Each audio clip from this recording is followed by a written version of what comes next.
Hi everyone, welcome back to my channel. So today I'm going to be going over all of my painting supplies, and these are supplies that I've kind of collected over several years, so I definitely don't expect you guys to like run out and buy all of them. I just kind of wanted to show you guys what I had, and I hope that it might be kind of helpful for you guys to start out your collection. Some ways that I found out what supplies that I wanted for myself was definitely taking my watercolor class was a huge help.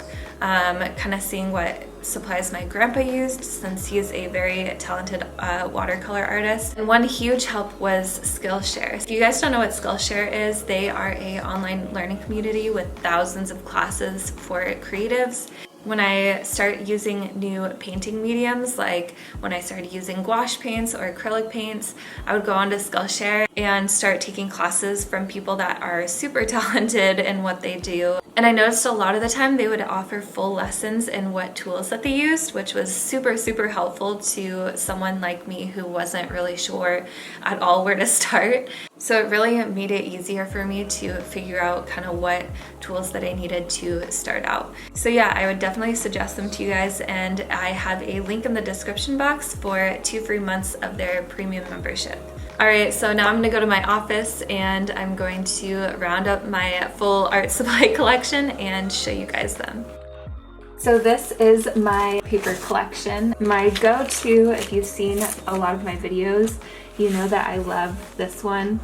And this one by far is definitely the best for the price you're paying. And you'll see that all of the paper that I use is cold press. And the reason why I don't use the Strathmore watercolor paper as much as the Canson one is because the paper is definitely more textured, and for what I do a lot of inking on top, and it's kind of hard to get a straight line with all of the different textures that it has in it. Now if you're looking for more of a professional grade watercolor paper, this is definitely the one that everyone raves about. And my grandpa actually uses this paper, and he has been doing watercolors for a very long time, and so I trust that this is good paper. I haven't actually used it myself. As you can see, it's still in the wrapping. I'm just so weird about expensive things, so I always save it, but I should really just rip this thing open and start using it. And then for acrylic paints, I've been using this Strathmore acrylic paper, and the last one I have is this Artist Loft watercolor pad, and it's definitely more of a non-textured paper, so if you're doing a lot of inking, this would be the way to go, and it's really cheap. Artist Loft is a really good brand at Michael's that you can find for getting just cheaper supplies. And as you guys might have seen, I have some like already cut up watercolor papers. But generally I just use my swing line paper cutter, and I'll cut all of my watercolor paper down to the exact size that I need. Now I guess I'll show you guys my water bowl collection, because I'm actually kind of proud of it. Everywhere I go, I'm on the hunt for like the perfect water bowl for painting. Yeah, I don't know why mini bowls make me so happy, but I love using them while I'm painting. Alright, so next I'm going to show you all of the different palettes that I use, and I have quite a few. I just have a couple of these like smaller palettes. I don't really use these too much, it's only if I'm doing something quick. But now I like to have a larger palette like this because I can kind of see all the colors and I don't run out of room to make new colors. And then I recently got this wooden one, which I think is really cool, but I'm scared to use it because I feel like the paints are just gonna seep into the wood. But I just think this one is like super pretty. And yeah, that's all of my palettes. Now we'll move on to the canvases that I use. So if you saw over the winter break, I've been doing a little bit of acrylic painting, and I made these mini like acrylic paintings on these canvases, and I thought they were so cute. This one's just a 2-pack from Michael's. It's the Artist Loft brand, and I just love these little things. I think they have ones even smaller than this. And then my other ones I get in packs from Michael's or Blick, and they're just this size. And this one is a wooden one, and I think this one is so cool. I can't wait to use it. And now I'll show you guys my paintbrush collection. So these are all the paintbrushes that I own. And before I show you guys them, I'm going to wash them off because they're honestly pretty dirty. and I kind of wanted to show you guys the brush cleaner that I use. I've been using this guy for a little while now, and this one's just like the mini version. So basically what you do is get a bowl of water, or you can just do this at your sink, and you take a paintbrush. I have this super bad habit of not cleaning my brushes. For some reason, I get so into like the painting aspect of everything, and then I forget to clean my brushes. So I'm going to kind of show you guys how I clean them. So you just kind of dip it in water and then you swirl it around. So what I do is I take this little brush egg that I have and I swirl it around on here. And once I can tell it's pretty clean, I just go back in with the water and then I kind of wring it out. So I'm gonna clean these all off really quick, and then I'll show you guys the brands of all my paintbrushes.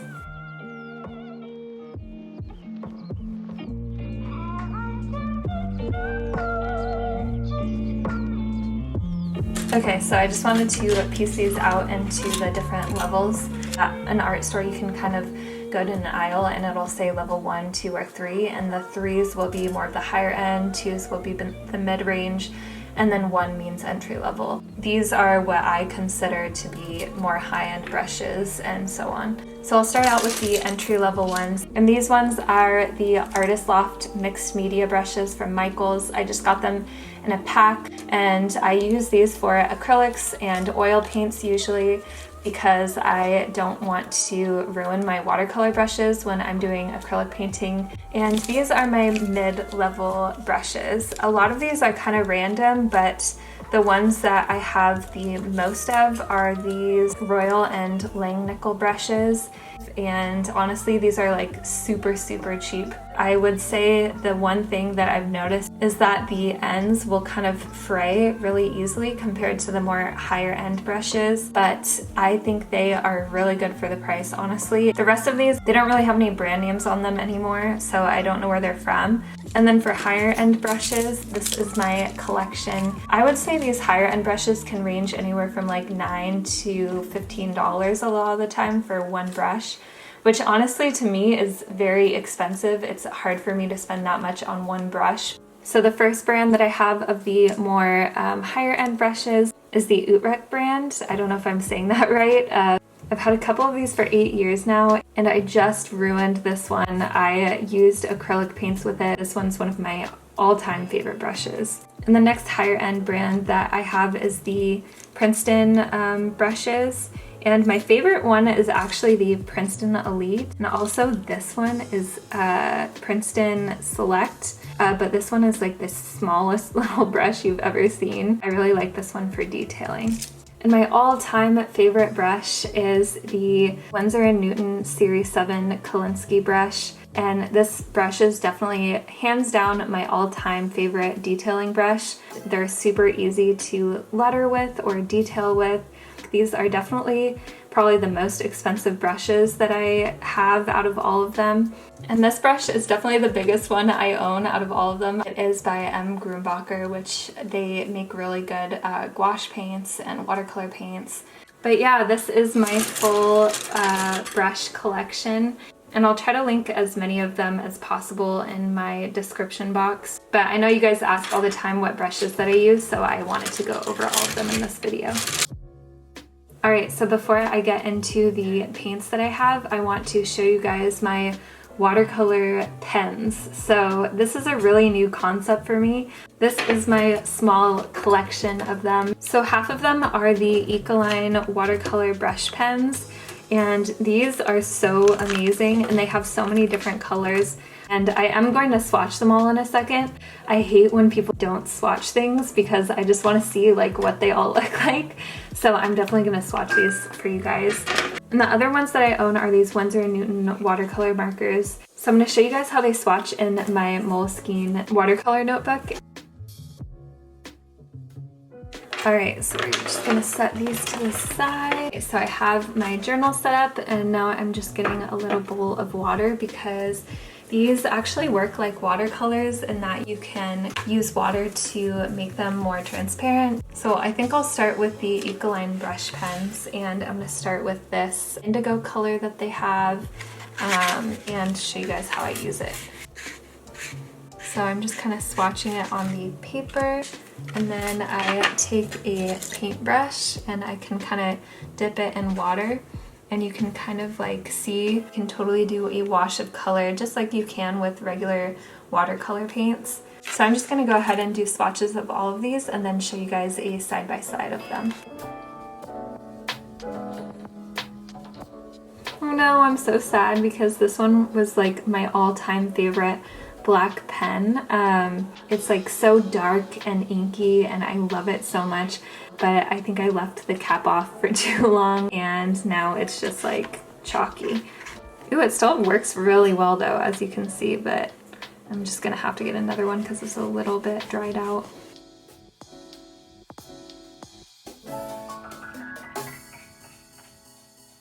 So as you can see, they're all so beautiful. I would definitely say my favorites are the indigo, deep gray, black, pink beige, and then I also like this deep ochre. But yeah, now that those swatches are done, I'm gonna do my Winsor & Newton ones. I only have a few of these because I got rid of the rest of them because they were just colors that I wasn't really gonna use. So I'll start out with my favorite one. This is the Payne's Gray. And you guys know Payne's Gray is my all-time favorite color. So when I saw they had a watercolor pen in this color, I was so excited. And what's actually really cool about the Winsor & Newton watercolor pens is that they have two different tips. So they have like more of a brush tip on this side and then a smaller tip to kind of like do detailing or writing on this side. So I'll show you guys what they both look like, but first I'm going to swatch them all.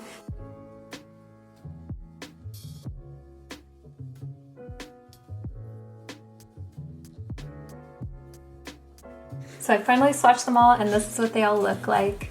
And I definitely know that the quality of these definitely feel a lot better to me. And in terms of like how they kind of fan out, I feel like they just blend a lot better for the Winsor & Newton side. The thing about the Ecoline brush pens though is that they have such an amazing color array, whereas the Winsor & Newton line has a lot of bright colors and colors that I wouldn't necessarily use. But I do have to say that this Payne's Gray is definitely my favorite color out of all of them. But yeah, if you're looking for an easy way to do some watercoloring, I would definitely suggest these. For full-on paintings though, I don't think this is really the best way to go. So now I'll show you guys my metallic paint collection. And these ones are kind of my like multi-surface bottled paints that I use. But these are good for like painting on wood, painting on acrylic paintings. So I'll get out my journal again and I'll kind of show you guys what these look like. So I'm just going to use this cute little palette and I'm going to pop these guys in here.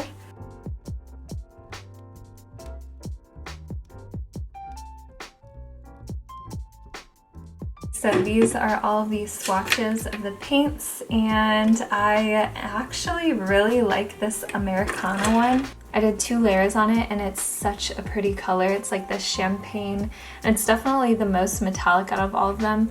The other ones are actually a little bit underwhelming. This one's pretty shiny, but I don't really like how orange it is. But I can definitely tell a difference with this Americana one. It's so much shinier and brighter of a color. I love it. So now I'm gonna bring out my all-time favorite gold paints, and I'm sure you guys have seen these in some of my past videos. It's super messy because I've used it so much, but this is the Fine Tech paint palette. I actually just ran out of this color. This is the most used color out of all of them. And you can actually buy these pans individually on jetpens.com, I think I got it from. And so I just kind of popped that guy back in. I just love this palette so much. So I'm gonna swatch this for you guys. And then I also have this like tiny one, and this one's in the shade Bronze. I've never used this one, so I'm kind of excited to try it out. So the thing with these is that they are watercolor paints, so you do need to use water with them, and if you want that bright, vibrant, like shiny, saturated color, then I would definitely suggest you fill these pans up with water beforehand. Leave them there for like at least 10 minutes. and then the water will have enough time to kind of seep in with the actual paint. So I usually fill the water to the top of this little pan, and then I go in with like a paintbrush and I just kind of mix it in the beginning, and then I just leave it there for 10 minutes. So I'll be right back once I finish that. Okay, so I think I let them sit for long enough, so I'm gonna show you guys some swatches of them. So I'm first gonna go in with this gold color. As you can see, I used this one up a lot. It's almost pretty much gone, so I'm probably gonna have to get a replacement for this one. So I'm just gonna swatch these all, and then I'll show you guys what they look like.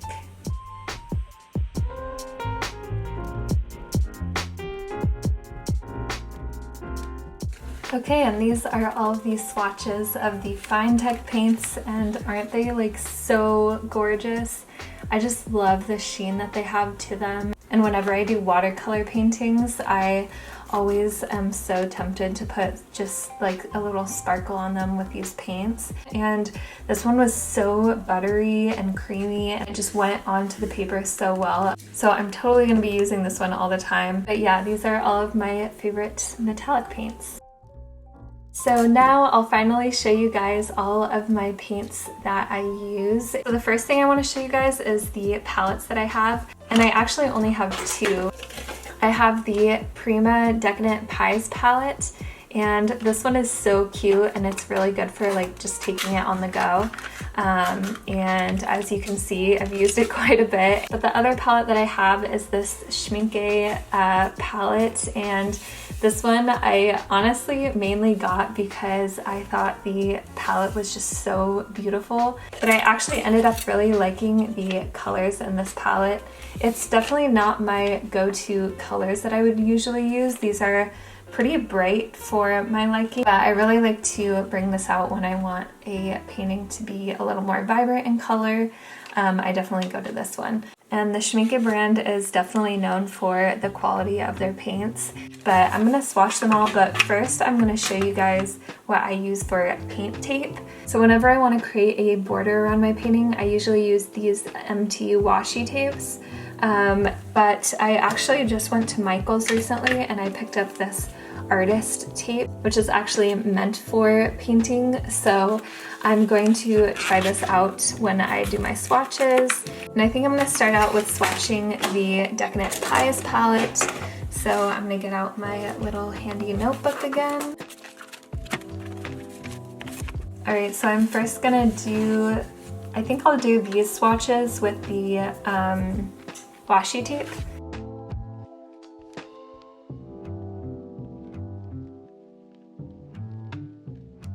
To be honest, the shimmers in this palette, which I think there's supposed to be 4 of them or 3 of them, are definitely not anywhere near the Fine Tech paints that I was using earlier. So if you're looking for like a shimmer palette, I would definitely not suggest this one. But I would say the most used colors in this palette for me are definitely this like darker blue color, which kind of reminds me of a Payne's gray, and this brick reddy orange color. So now I'm going to bring out my Schmincke palette, and they actually have the same amount of colors despite the size.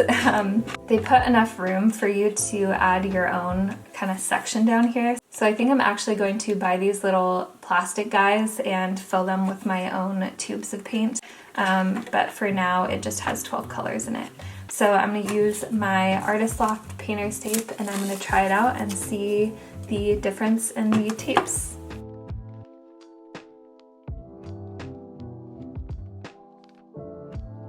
Alright, so they're all dry now, and I'm going to rip off the tape.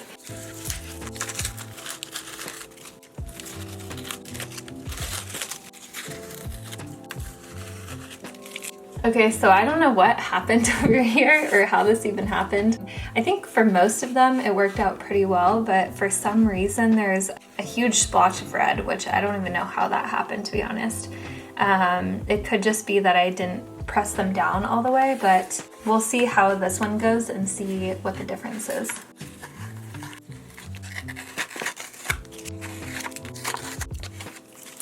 Alright, and this is what the washi tape looks like. It looks pretty crisp to me. It's pretty much the same, but it doesn't have like any splotches or anything.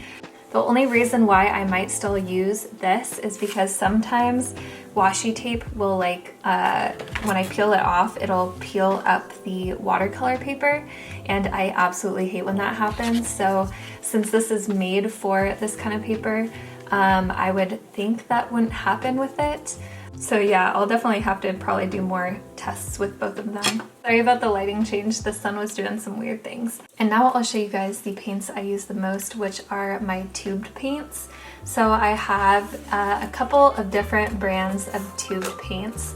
One of them is my acrylic paints, which are the Liquitex Basics paints. And these are the only acrylic paints I'll use anymore, honestly. I got these over the Christmas break, and I have honestly been like loving these so much. I decided to get the big pack because I wanted all the colors. After using these, I have just like a whole new love for acrylic paints. I think it's just hard with the cheaper like acrylic paints because they're not as saturated in color and they're not as thick, so it looks a little watery at times and you have to use multiple layers, where these are like really easy to use. So I'm definitely not gonna swatch all of these because there's like a million. The paints that I use the most are my watercolor paints. These I keep in my special little gold box that I got from Michael's. And I have a few different brands that I use.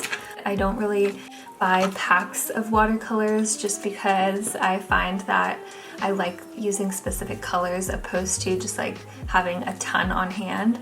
So this is definitely my collection of like all of my favorites. Okay, so these are kind of like pieced out by brand. This was like my first big purchase of watercolor paints right here, and I got it for my watercolor class that I took in college, and our teacher kind of like told us all the different colors that she suggested we get. So this is like basically if you're trying to start out with doing watercolors, these are kind of like the colors that you want to get. And from there I started getting more colors that I knew I was going to love using over and over again. A lot of these are kind of dried out, but the Cotman series is one of my favorite watercolor paints to work with. These are definitely my two favorites, my Payne's Gray one and the Indigo one. I always use these guys. And then I really love this Raw Sienna. And the other ones I don't really use much, I just have them in case I need them. But I would say these three are definitely my go-to Winsor Newton colors. And then for the Grumbacher's, I don't know where I got these from honestly, but I have this like mauve color and then a cerulean blue. And then these ones are some of my favorites as well. These ones I use all the time. And this one is a burnt orange color, and this one's Moon Glow, which is like a, I want to say like a grayish purple color. And that's kind of my full collection of my watercolor tubes. I definitely want to take my favorites and put them in this palette. And it's also a way to make sure you're not wasting any paint, because a lot of the time if you use these little palettes, you'll just kind of leave the excess paint there and it never really gets used. So I kind of want to put it in that Schmincke palette soon. But yeah, these are definitely my favorite paints to use in terms of watercolors. And I also have a lot of gouache paints.